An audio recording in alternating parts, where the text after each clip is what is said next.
Hey guys, what's up? It's Finch here. Today we're going to be discussing the OU tiering survey for the month of November. I'm going to read the summary of it real quick. This is a regularly conducted survey gauging public opinion on the metagame at this current point in time. The survey is going to be sent out to many different people, and if you'd like to see the full details, you can click that link, and that'll link you to a thread. I'm not going to go to the thread right now. I'll try and link the thread below, and if I don't link it below, let me know in the comments, and also let me know your thoughts on all these Pokemon and the metagame in the comments below too, because I love interacting with you guys. I've been lagging a couple days behind comments, but we'll get to them all either on Sunday or Monday. And this video is probably going to be up by Monday, so hopefully by the time this video is up, and then I'll get to these, the next night or the next day. So yeah, but anyway. So basically, the OU Council, we got done the first couple of quick bans, We got Magyrna out of the way. We got Genesect the hell out of the tier. And then finally we banned Zero Force Landorus. Thank God, Landorus was just a ridiculous menace offensively.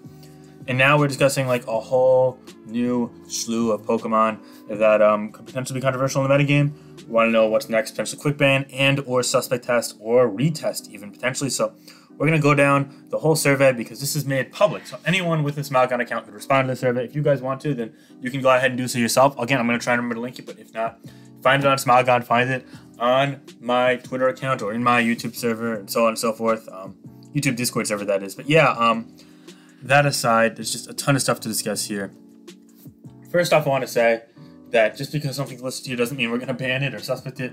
There is a chance, though, it's being discussed, and I really want to hear your input. We've already gotten over 2,000 responses, and while, yes, there are some filters, i.e., we're going to look a bit more into people who, have achieved high results in tournaments, or more importantly, on the ladder, because that shows experience. I'm reading through every response I can. Some people have asked me to read through their responses individually, and I've went through a couple hundred today alone.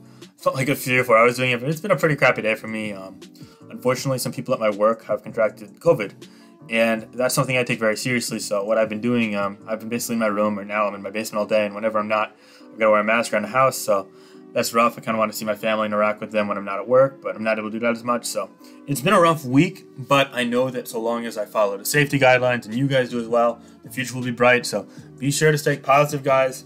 I know there's a lot of crap going on right now, no matter where you are, but stay positive and do things that you enjoy, and good things are going to happen. So let's just stay positive, guys. Yeah, so right now I talk about positivity. I think this metagame's great. Let me use this as a segue.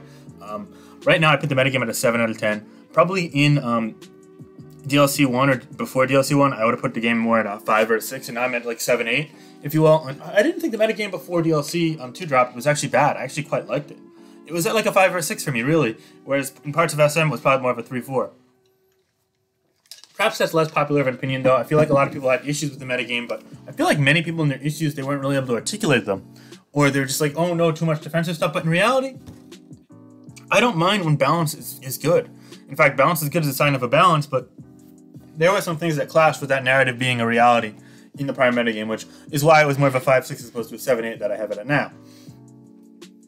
However, I think that there's potential to be an 8 or a 9 even, because there are some Pokemon that I believe are going to be broken in this metagame. So you notice that how competitive the metagame is, how do I find it, how good is it? I actually rank it at a 5, which is a bit less than that 7. I was between a 4 and a 5, honestly, for this. And I think the general idea is because right now there are 2 Pokemon that I definitely vote ban on, and then there's 1 or 2 more that I think that could potentially go eventually, but I need more time to figure out. I need to see where the metagame would go after the initial bans that are more obvious would happen. So let's get into what those Pokemon are in this metagame. Now, the first 2 are number 1 and number 2. Personally, I think Kyurem-Black is more broken than Zygarde, but a lot of people feel completely differently, flip it around, and I completely understand. I put Zygarde at a 4 and Kyurem-Black at a 5, but I could totally see both being at a 5, or Zygarde at a 5 and Kyurem-Black at a 4. Regardless, I believe both are broken. If there was the possibility to quick ban either of them, I would advocate for quick banning both of them, or I'd advocate for Kyurem-Black and eventually looking at quick banning Zygarde. If there was a suspect test on Zygarde and or Kyurem-Black, I would vote ban on whichever one was the subject of that suspect test. As it stands right now, are these opinions subject to change? Yes, things could happen, but I don't see my opinion shifting that drastically unless some totally new strategies pop up in the metagame that I'd not vote ban on either of these 2. Let's go into Zygarde first. Zygarde is a Pokemon that with 1,000 arrows, being such a spammable move, hitting everything, and just being really so good, it's able to abuse not only its defensive prowess, but also its versatile move pool, running things like Dragon Dance on hyper offense, Coil on balance teams, and it could also potentially come in the way of potential checks and counters through using things like Glare for Clefable, or Toxic for Tangrowth and Tapu and Rillaboom, and so on and so forth. There are some things that can deal with it regardless, such as Buzzwole, which, yeah, it's not going to love taking Toxics, but with Ice Punch and Roost, it should be good enough in the long haul regardless. But even despite that, I feel as if Zygarde is something that, while limited in scope in terms of how great it can be offensively, is not limited in what it can do overall. As in, it offers so much to a game, to a team. It's a good trend check, for example. It's able to, completely blank Regieleki. And on top of that, it's also great both offensively and defensively. And it all stems off the fact that 1,000 Arrows is just an amazing move and arguably breaks it alone. So, given how good it is that way, and how bulky it is, especially in the physical side, but you tend to invest in the special side, and pair it with Coil, it just makes it so that it's very unbearable as a win condition, and it forces you to use things very often like Buzzwole, or Clefable plus a grass type, or Finny plus a grass type, and so on and so forth. And while it is true that Zygarde can be beaten, it can be checked, it can be countered, absolutely, the sheer versatility makes it so that only things like the aforementioned Buzzwole are really universal checks or counters to it. Again, not even that's susceptible to status, but you can't really beat it with the status just due to how little 1,000 Arrows is doing. But all in all, Zygarde, do I believe it makes the tier unplayable? Not quite, but I do believe it's broken by definition. I think it's pretty clear-cut. It has too limited counterplay. The metagame needs more checks and counters for it to be more consistent, and because of that, it makes it so that team building is more centralized around keeping it in check. Now, notice that I didn't call Zygarde centralizing, because calling something over-centralizing is a term that many people use that, in my eyes, is actually a misrepresentation, but rather, I think that the effect that something has on team building can force team building to be centralized around it. So, Zygarde itself is not necessarily centralizing, but its effect is. So, look at how I put it that way. Zygarde as a Pokemon itself loses 1v1 to many Pokemon.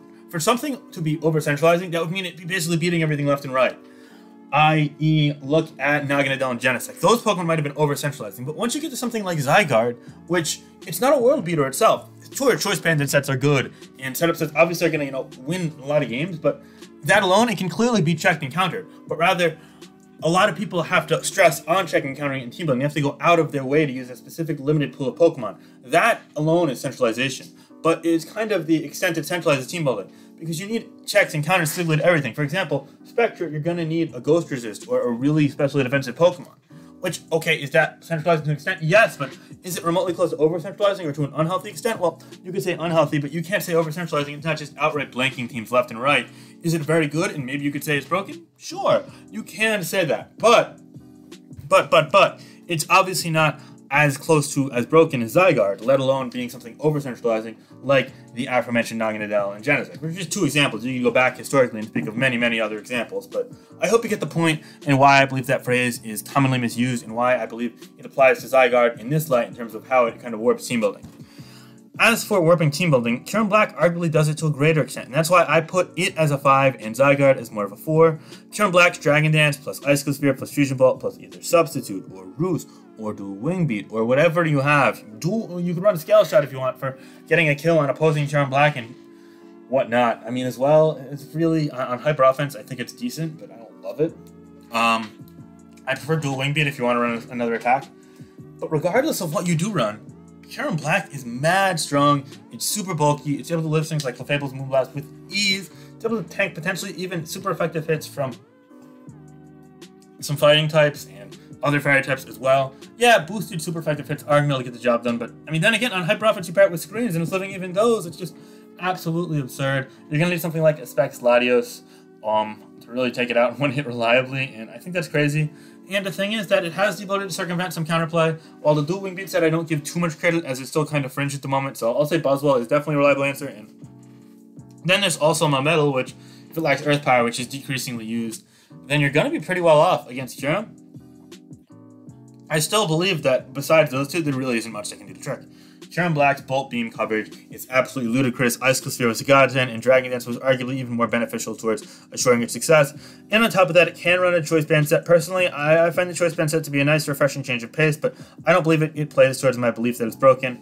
And I also think that more people need to try running the Substitute Dragon Dance set. That's my favorite set. It takes advantage of things like Toxapex and Blissey and defensive Zapdos really, really well, to the point that it can just outright win games on something like a Heatran or a Gyro Ball Ferrothorn, or Clefable just takes a minimal amount of chip, which they are some of the most used Pokemon, therefore teams are kind of naturally built towards chipping them down, and from there, Kyurem-Black just wins. Is it support reliant?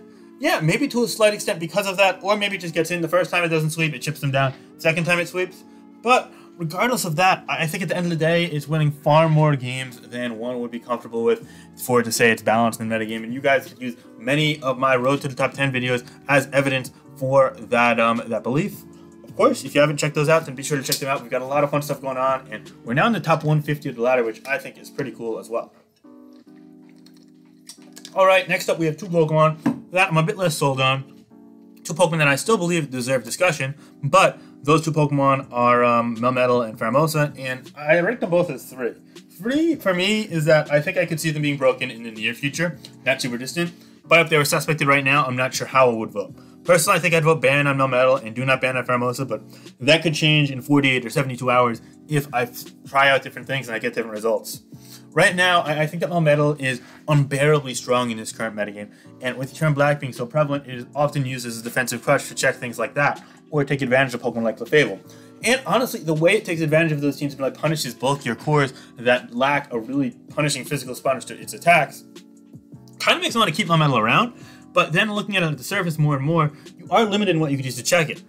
Sure, we're seeing things like Zapdos and Skarmory, Rocky Helmet Toxapex, Slowbro, Rocky Helmet Tangrowth, and Ferrothorn, etc. But at the end of the day, there are different things Melmetal can do to potentially circumvent them. While clearly the best set right now is Double Iron Bash, Ice Punch, Earthquake, and Protect Leftovers with Max Attack Adamant, some special defense, some speed. The Choice Band set is still running amok on the ladder, causing lots of problems with Double Iron Bash being super spammable against a lot of teams. There are ways to take advantage of that. Rocky Helmet and Rough Skin or Iron Barbs are running rampant in the metagame as we speak. The coverage moves that Melmetal has is great, but it can be prediction reliant, especially around faster special attackers such as Heatran. And beyond that, it is quite slow. So while it is quite physically bulky, the special bulk is nothing to really write home about. And because of that, it can get overwhelmed. But I find that in most balance on balance games, it's going to get in more than its fair share of time, more than it needs to. And that alone is enough for me to say, okay, maybe Melmetal is a problem. If you want me to be honest, I think Melmetal is like number 3 on this list right now for me. And I noticed that in a lot of people's responses, and I can't leak the general like vibe of the responses. I can't. That's just not something I'm able to do at this point in time. But I think that Melmetal is, it's getting there, but I don't know if I'd want to see it banned or something before Kyurem-Black, because it's also kind of patching the tier of that Kyurem-Black vulnerability. And then I want to see where its usage goes once Kyurem-Black goes. Will it maintain that usage? Will it get even better somehow, or will it get worse? And that's the thing, because tiering is kind of done sequentially. This is why I'm not a fan of banning more than 1 or 2 Pokemon at the same time. And if you guys noticed, then we banned 2 Pokemon initially, and then we waited a couple days, because banning 2 Pokemon changes the whole usage dynamic. Something like Landorus Eye went from being, barely a top 15 Pokemon to being one of the best Pokemon immediately, overnight. Something like Melmetal went from being not used at all to being the premier Steel type in the metagame because Genesect was, hogging its usage. And Heatran obviously dropped a ton because it did well against both Genesect and Adele. So a lot of things affected that. And the layers and layers and layers of things that affect why each Pokemon is used in each team, those decisions that team builders make, is something that is going to, naturally unfold. So I think that right now banning more than 1 or 2 Pokemon at a single time would be poor. But what we could do is use this survey as a roadmap for the future. Say Pokemon 1 and Pokemon 2 get a vast majority of support to ban. Maybe we could quick ban, 1 or both of those Pokemon, which in my eyes is really cool. It could help potentially progress the metagame. And from there, I believe that, give it, 7 days or 10 days to potentially settle. And then all of a sudden we could, go to potentially another quick ban or a suspect, because I think that encouraging public participation in suspect tests are great. I'm not sure when we're going to start suspecting or when we're going to be at a point where quick bans might make the most sense, but I'm personally going to be reading the survey and see what people have to say, the level of support, and we could use that to gauge and make our decision. And that's why I think these surveys and hearing from people instead of just, 8, 10, 12 guys in a chat making a decision alone on behalf of the entire tier is enough. And that's also why I push for things like Cinderace to get that retest, or I push for other things to get suspect tested instead of quick ban. I'm all for that public participation. And that's why I want to hear from you guys. That's why I want to hear in the comments. That's why I want you guys to make that Smogon account, respond to the survey, and so much like that. And I think it's going to be really great to get the results of this and help shape the metagame in the right way. Maybe change the narrative, because I feel like a lot of people feel disconnected from the council. In reality, I'm communicating with you guys all the time. I love hearing from you guys. And I know that a lot of other people in the council might be a bit more busy, maybe not as communicative outwardly, but they care a lot too. And we're really trying to do what's best here. And I feel like we have been for a while now, but maybe it's kind of getting through at this point, which is good. I feel like we're all taking a step in the right direction, and I love that. However, I don't love going on prolonged tangents, and I believe that one just took like 3.5 minutes, so my bad there. But yeah, I gave you my thoughts on Melmetal. As for Ferramosa, it's hard because it doesn't do well against things like Pex and Finny and Clef. Even Celesteela can do pretty well. But you got to be careful also because it's got a lot of coverage you can use. It's pretty versatile. It pairs super well with Future Sight, which I showcased on this channel. I really felt the need to. It was so amazing. And all in all, I don't know what to say. I think that Ferramosa is one of the best Pokemon right now. But at the same time, I also feel like there are enough checks and counters to it to where maybe it's not super broken yet. I feel like it's cool to leave it around a little bit longer. To see how the metagame potentially develops around it and with it, integrating counterplay to it and seeing if that counterplay is too limited, like it might be for something like Kyurem-Black or Zygarde, or seeing if it's actually going to fit in as an offensive Pokemon in this metagame now that it's not super duper broken with like Z Hyper Beam, Quiver Dance, and no Z moves, you know.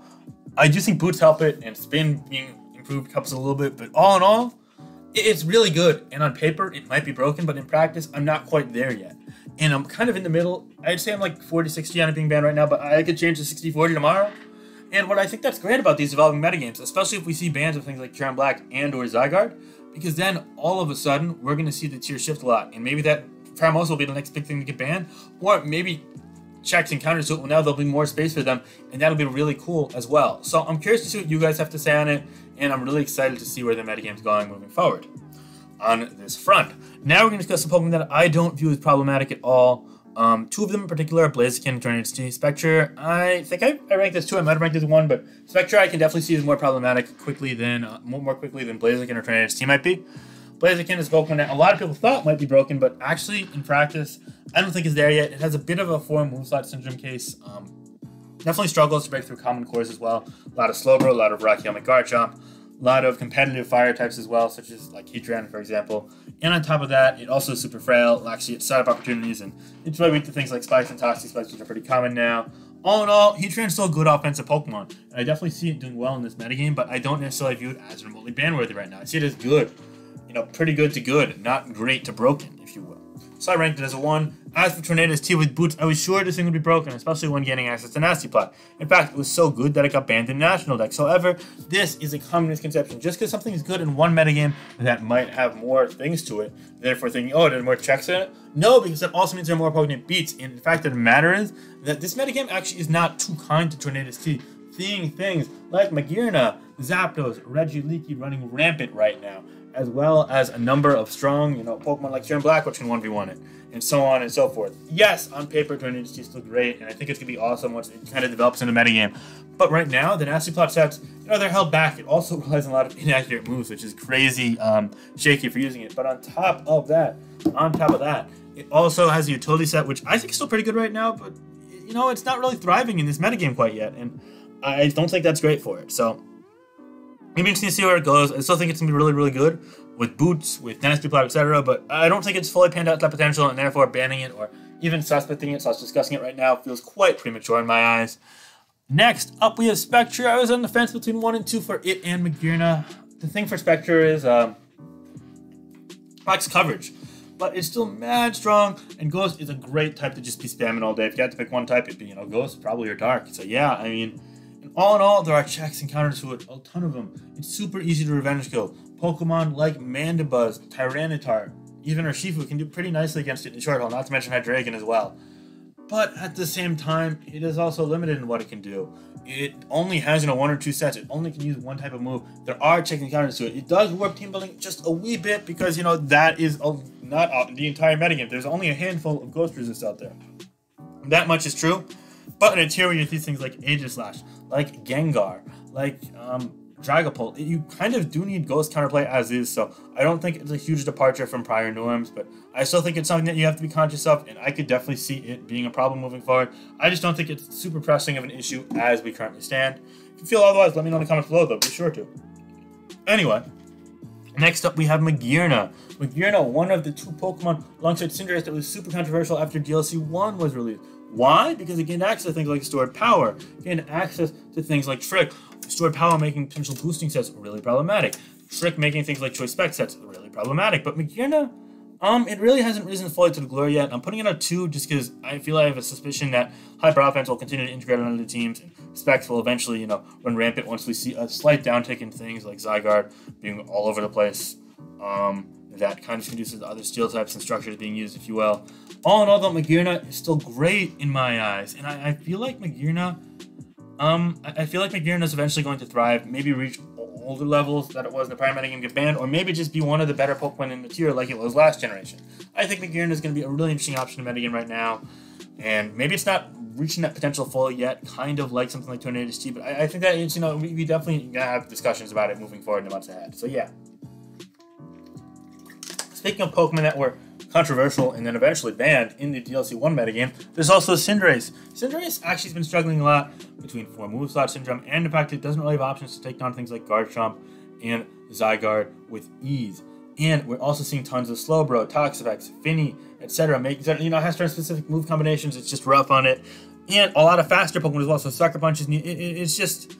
Cinderace at times feels like it's being stuck between a rock and a hard place, and because of that, I find it hard to agree with any narrative that it might be broken in the metagame. I can say that it's still good. Like, I don't think it's as good as any of the Pokemon we've discussed so far. I think it's probably the worst one we've discussed so far, maybe besides Blaziken. The fire types are struggling out here, not gonna lie.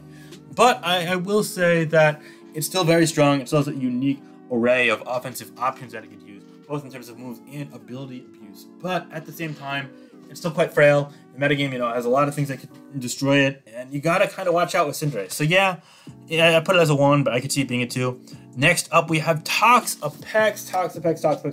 Finally, so many things punching it right now, be it Sub-Dragon into Kyurem-Black, be it Zygarde's 1,000 Arrows, be it the rampant usage of Zapdos and Magma Storm Heatran. Latios finally seeing some more usage. Spikes on Ferrothorn being all over the place, and so much more.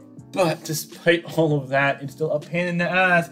Now, just you thought, oh, I have all the offensive options, but now Toxic Spikes are annoying. It comes in on Pokemon that have defensive crutches like Tangrowth, like Buzzwole, like Corviknight and Skarmory, and sets them up. And it's just like, oh crap, I'm gonna have to let this and this and this get poisoned. It's a pain.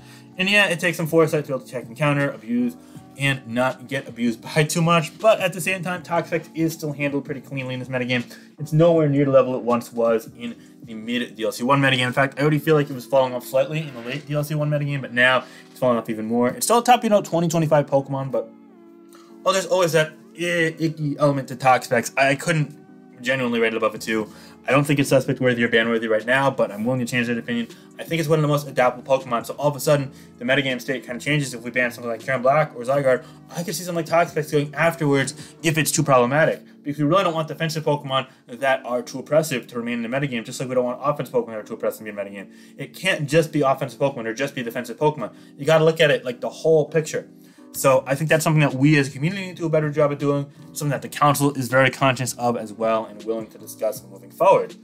Next up, we also have Zamazenta and Zamazenta C. Now, I don't have a ton of thoughts on these guys. I think Zamazenta is going to be broken. I think Zamazenta C probably is not going to be broken. I mean, it's hard because, yeah, that thing hits kind of weak. I'm not going to lie. Something like Zapdos or Toxapex or even Clefable and Finny might be able to check it, especially in the short haul. However, in the long haul, this thing is so bulky that it might just be too much.